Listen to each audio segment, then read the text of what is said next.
В физкультурно-оздоровительном центре «Росинк» открыли сразу два объекта – умную площадку и плавательный бассейн. Это первые спортивные сооружения в республике, которые обновили в рамках федерального проекта «Бизнес-спринт. Я выбираю спорт». На современном стадионе есть футбольное поле с искусственным газоном, трибуны на 100 посадочных мест, баскетбольная и волейбольные площадки, беговые дорожки с синтетическим покрытием, комплекс уличных тренажеров, а также детская и взрослая зона для занятий воркаутом. Отличительной особенностью умной спортивной площадки является доступный беспроводной интернет и QR-код с планом тренировок, а новый плавательный бассейн стал еще одним отличным дополнением к комфортабельной и современной инфраструктуре Росинки.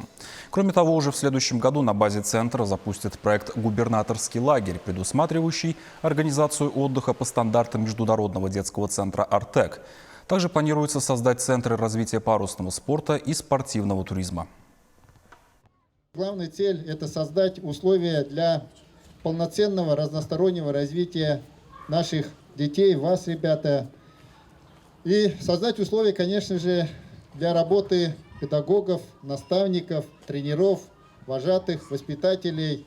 Ну и, конечно же, создать, наверное, через создание таких условий обеспечить спокойствие ваших родителей, ребят, чтобы они были уверены, что здесь вы в безопасности, что здесь вам комфортно, интересно, а они могут заниматься в это время своими делами.